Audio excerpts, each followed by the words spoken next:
নূরে মুজাসসাম রসূলে আকরাম ওগো জান্নাতে গুলপাম আজ ভোরে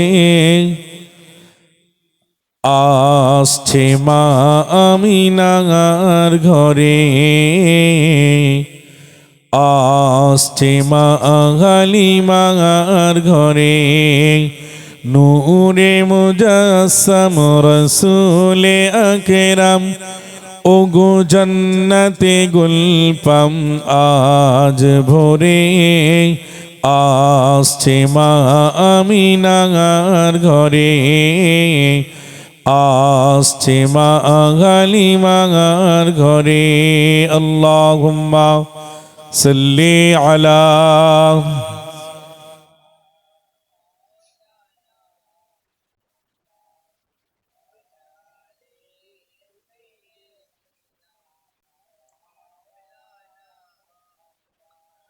আমার দিনদার ইমানদার ভাইরা, নেককার আল্লাহওয়ালা ভাইরা, জওয়ান যুবকেরা, মুরব্বিয়ানেরা, পায়দা পারদানাসিনা মা ও বোনেরা, কচি কচি ছোট ছোট বাচ্চারা, আল্লাহ পাকের অশেষ মেহেরবানি যে তিনি এমন একটি পুত ও পবিত্র মজলিস তৈরি করে তার পেছনে অর্থ ব্যয় করে, সময় ব্যয় করে, সুসজ্জিত করে, সাজিয়ে প্রস্তুত করে আমাদের সামনে প্রেজেন্ট করেছেন। সেই মহান স্রষ্টার কাছে আমাদের লাখো কোটি শুকরিয়া বলি আলহামদুলিল্লাহ। অতঃপর নবিকুলের শিরোমণি মা আমিনার নয়নমণি সৈয়দুল মুরসালিন সারওয়ারে কায়নাত ফখরে মওজুদা ইমামুল আম্বিয়া সৈয়দুল বাশর আকায়ে মাদানী তাজদারে মদিনা হুজুর দু আলম সাল্লাল্লাহু আলাইহি সাল্লামের প্রতি লক্ষ কোটি দরুদ। সকলে আর একবার দরুদ পড়ি সাল্লাল্লাহু আলাইহি সাল্লাম। আল্লাহ পাক রব্বুল আলামিন তানার অশেষ মেহেরবানি, অশেষ মেহেরবানি যে তিনি আমাদেরকে এমন একটি মজলিসকে উপঢৌকন দিয়েছেন যে সময় বর্বরতায়, পথভ্রষ্টতায়, ভ্রান্তির জালে আমরা পড়ে আছি। আজ আমরা যে জায়গায় আছি এই জায়গাটা বড় শক্ত জায়গা। আমি আয়াতে কারিমা তেলাওয়াত করেছি। আল্লাহ পাক বলছেন, ইন্নাল্লাহা আশতারা মিনাল মুমিনিনা আনফুসাহুম ওয়া আমওয়ালাহুম বিআন্না লাহুমুল জান্নাহ। আল্লাহ পাক বলছেন যে আমি নিশ্চয়ই মুমিনদের কাছ থেকে তাদের জান এবং মালকে ক্রয় করব আর তার বিনিময় দেব তার সর্বোত্তম মাল। আল্লাহ পাক কিনবেন। আলোচনার শুরুতে বলি, আজকে আমরা সকলেই এই দক্ষিণ আফজানগর মাঝের পাড়ার যুবকদের প্রচেষ্টায় যে মজলিস জলজল করে জ্বলে উঠেছে, এই মজলিসটা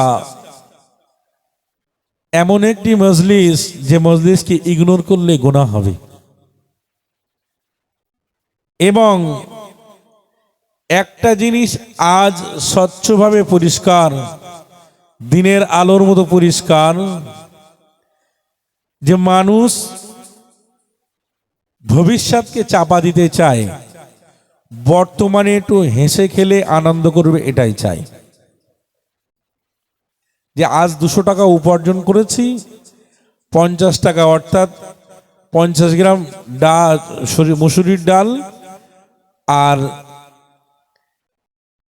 1 বান্ডিল আপনার পালন শাক বর্তমানে 3 টাকা দাম। এই দিয়ে 1 সাজ 2 সাজ চলে যায়, তার খরচ হবে মূল 50 টাকা। আরো যে 150 টাকা রেখে দিচ্ছে সে ভবিষ্যতের জন্য। আল্লাহ পাক তারা কেমন রাখে না রাখে, এবং এমন ভাবে রেখে রেখে রেখে রেখে এমন একটা দিন তার সামনে এসেছে, আল্লাহ এমন অর্থ দিয়েছেন যে তার উপরে যাকাত ফরজ হয়েছে। একটু সুবহানাল্লাহ বলেন। এই যাকাত যার উপরে ফরজ হচ্ছে, এক শ্রেণীর মানুষ আছে তার থেকে বেশি বেশি নেবে। কি নেবে? তার থেকে বেশি বেশি নেবে, নিয়ে কেউ মনে করবে ওরা আছে, ও দেবে না কেন?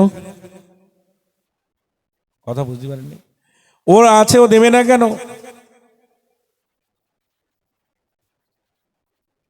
আর আমার থাকলে ওর থেকে বেশি দিতাম। ওর যে থাকবে তার একটা অথরিটি লাগবে না? লাগবে না? বর্তমানে যারা অর্থশালী প্রভাবশালী হয়েছে সকলের ব্যাকগ্রাউন্ডটা দেখুন, তারা পিছনে খরচ কিভাবে করে। আর আপনার কিভাবে থাকবে? আপনি তো খাটেন না, মেহনত করেন না। আপনি যদি 300 টাকা উপার্জন করেন, 600 টাকার বাজার করেন। 400 টাকার উপার্জন করলে 500 টাকার টিকিট কাটেন।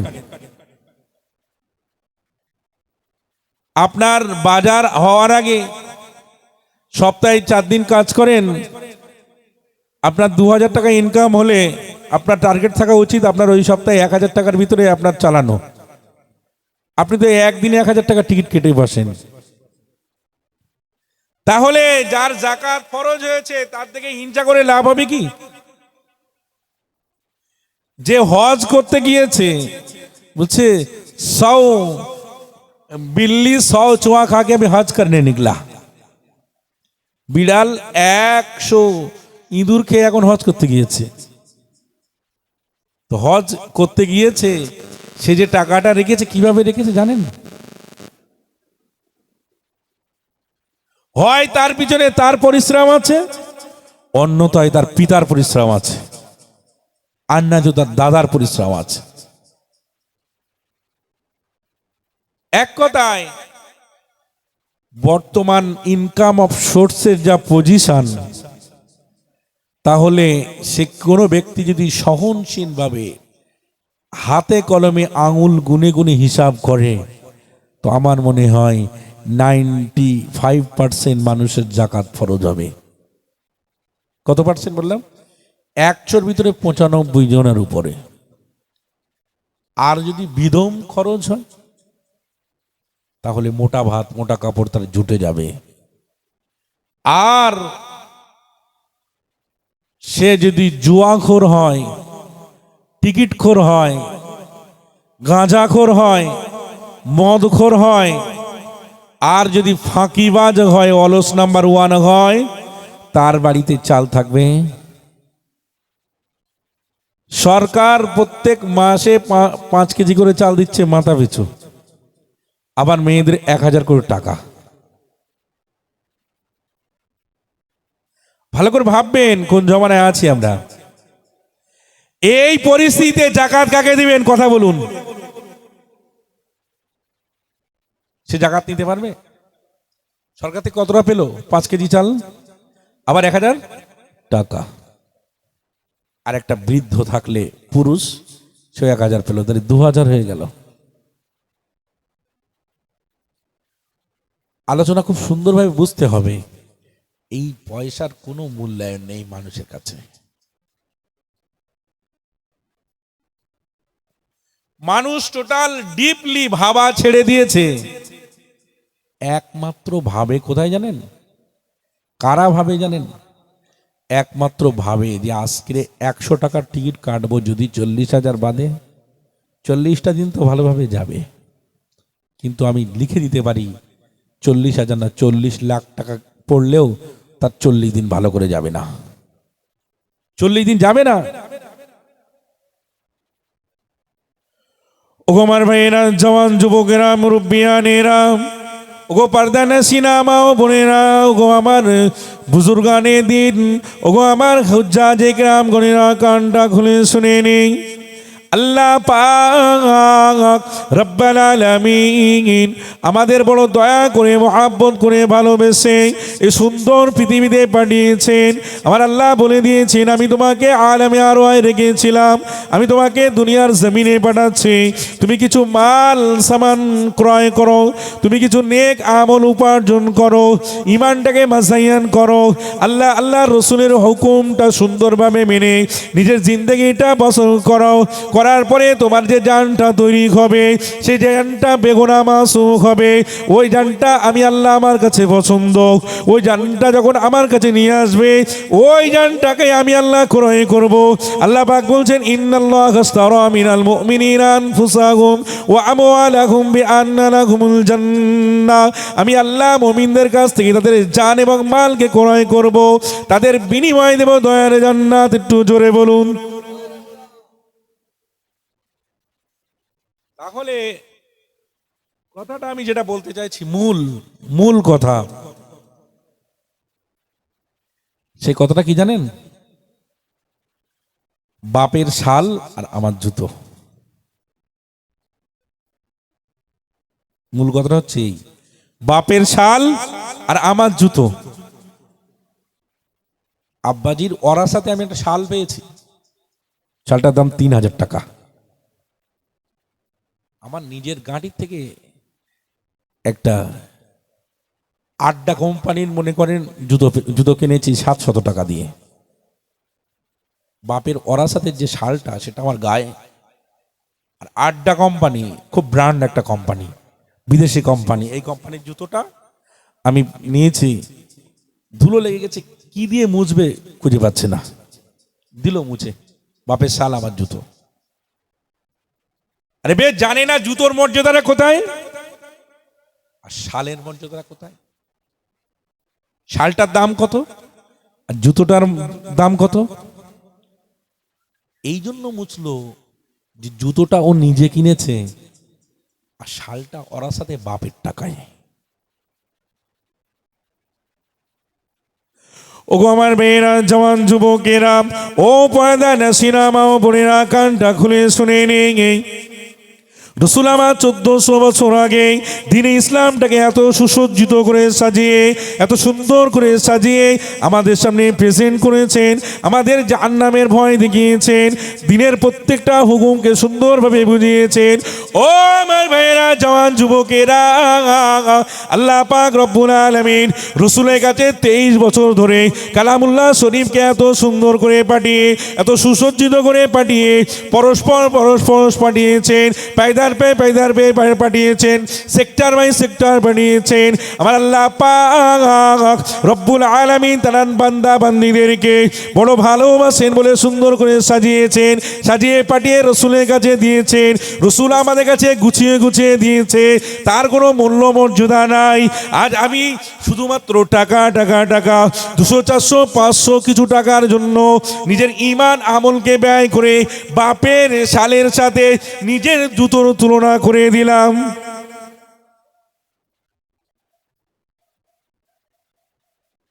ভাববার বিষয়। জঙ্গে মাওতা আল্লাহ নবী বললেন, হে আব্দুল্লাহ ইবনে রাওয়াহা, ওঠো বাবা, ওঠো, তুমি এই জঙ্গে মাওতার হবে সুপে সালার। আল্লাহ রসুল বললেন, আব্দুল্লাহ ইবনে রাওয়াহা উঠলেন। তারপরে বলছেন, হে আব্দুল্লাহ ইবনে রাওয়াহা, তুমি যদি শহীদ হয়ে যাও, তারপরে আমার চাচাতো ভাই ইকরামা, জাফর বিন আবু তালেব, তুমি ওঠো, তুমি যদি শহীদ হও তাহলে আল্লাহ নবী তৃতীয় জন যখন সিলেক্ট করছেন, আল্লাহ নবীর সামনে একজন সাহাবা বলছেন, ইয়া রাসূলুল্লাহ, ইয়া হাবিবাল্লাহ, আপনি যখন তৃতীয় জন সুবে সালার সেট করছেন, মানে এই দুজন শহীদ হবেই হবে, এই দুজন মারা যাবেই যাবে।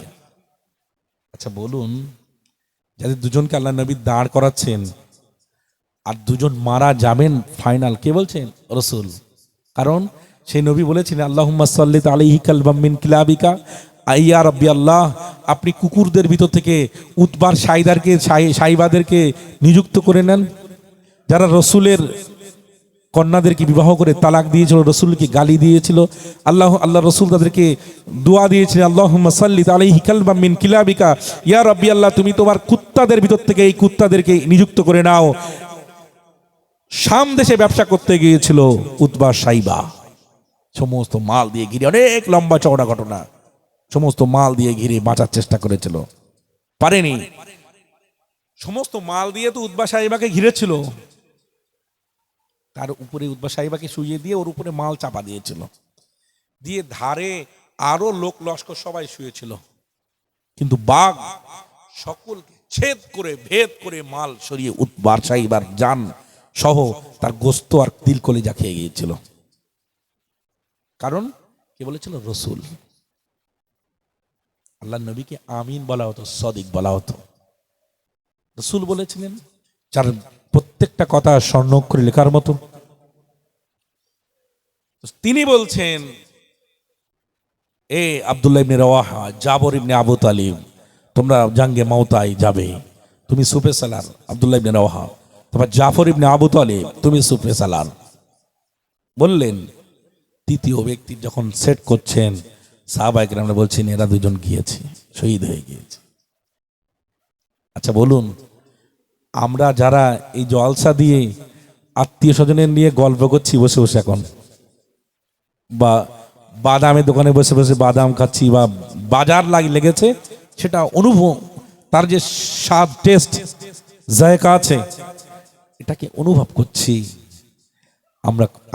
আমাদের ভিতরে কাউকে যদি রসুল বলতেন, এ অমুক, তোমাকে এই অমুক যুদ্ধের সুপেশালার করা হচ্ছে, আর সে যদি জানতো যে আমি শহীদ হয়ে যাব, গেলেই মারা যাব, যেত যেত সে। খন্দকের যুদ্ধ হচ্ছে,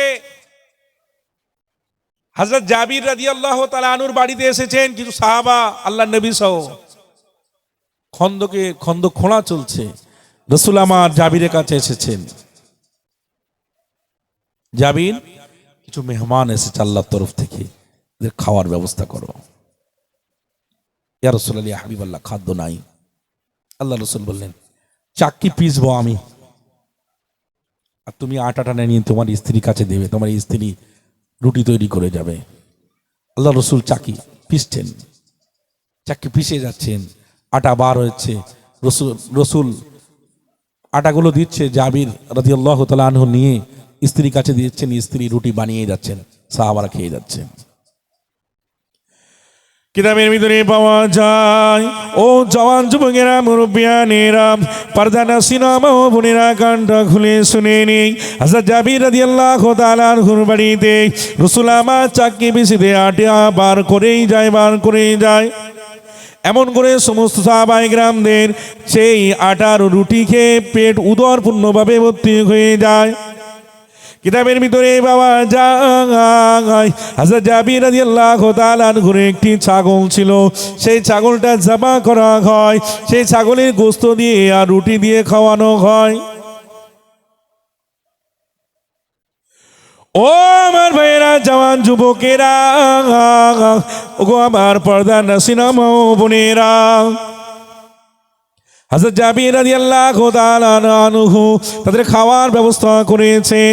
তারা খানা খাচ্ছে, খাওয়া হয়ে গেছে। আল্লাহর রাসূলের কাছে প্রশ্ন গিয়েছে, ইয়া রাসূলুল্লাহ, হযরত জাবির, সে তো তার বাড়িতে খাওয়ার ব্যবস্থা হয়েছে, তার কাছে তো এত আটা ছিল না। কিতাবের ভিতরে পাওয়া যায়, আল্লাহর রাসূল বলছেন, যদি আল্লাহর রাসূল কিয়ামত পর্যন্ত সেই চাক্কি থেকে আটা বার করত, কিয়ামত পর্যন্ত বার হতো। একটু জোরে বলুন নারায়ে তাকবীর, নারায়ে তাকবীর। আপনি যারে বসাবো,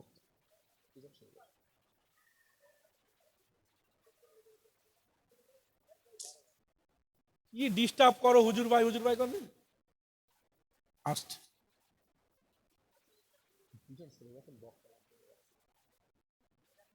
তো হযরত জাবির রাদিয়াল্লাহু তাআলা আনহুর বাড়ি থেকে কিয়ামত পর্যন্ত যদি রাসূল আটা বার করতেন থাকতো,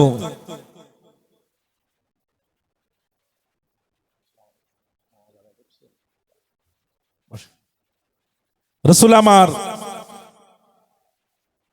তানার যখন সাহাবায়ে কেরামগণের ভক্ষণ হয়ে গেছে, আল্লাহ রসুলের কাছে খবর গিয়েছেন, ইয়া রাসূলুল্লাহ, ইয়া হাবিবাল্লাহ, আমার দিকে মোতাওয়াজ্জা হন। এই অত ডিস্টার্ব করলে হবে না, আখির আলী, হয় হোক না হয় না হোক, সরে যাও, ও ডিস্টার্ব করলে হবে না। এগুলো তোমরা আগে থেকে করে রাখোনি কেন? ঠিক আছে, সরাও।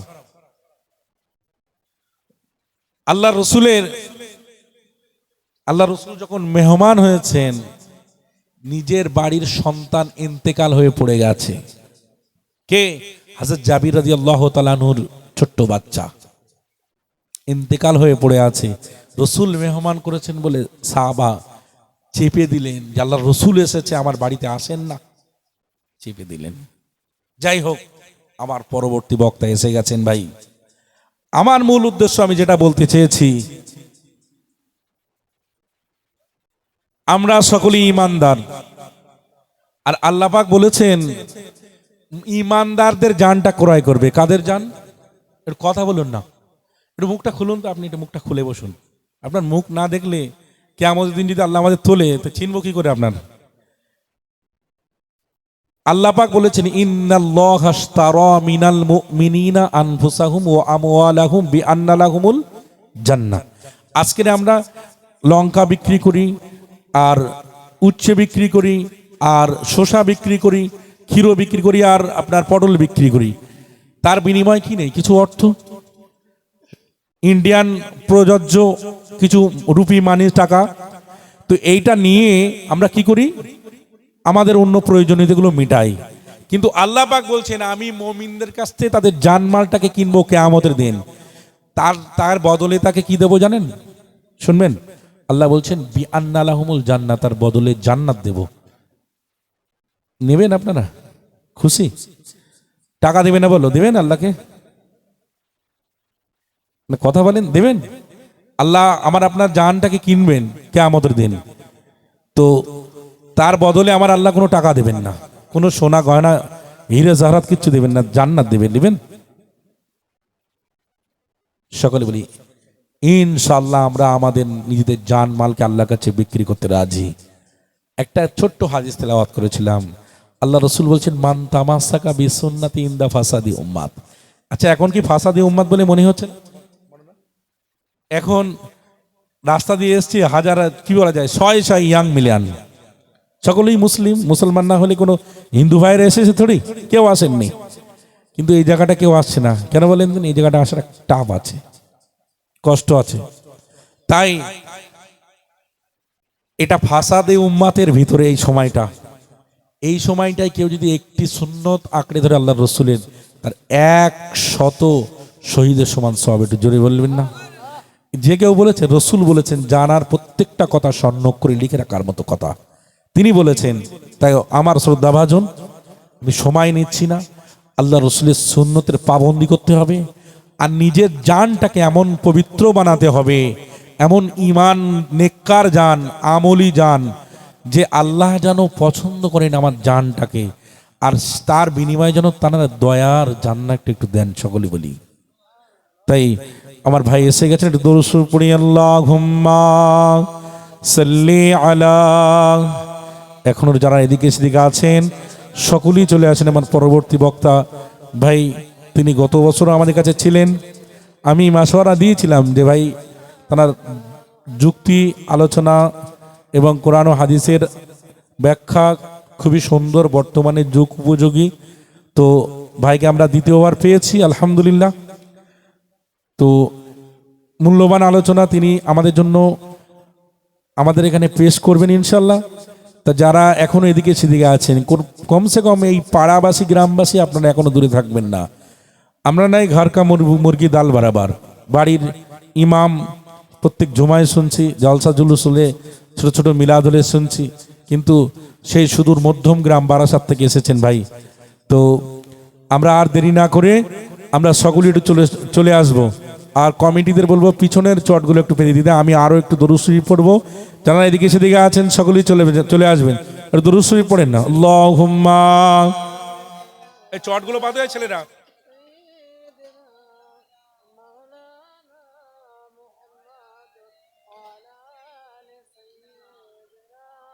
मददगारे जिसी का रसूले खुदाया, दरे मुद्दत मिलने से ये मिला दे खुदाया, शराबे मुहब्बत पिला देंगे खुदाया, पैगंबरों का रौज़ा दिखा दे खुदाया अल्लाहुम्मा सल्ली अला सकलेই তাড়াতাড়ি চলে আসি सय्यिदिना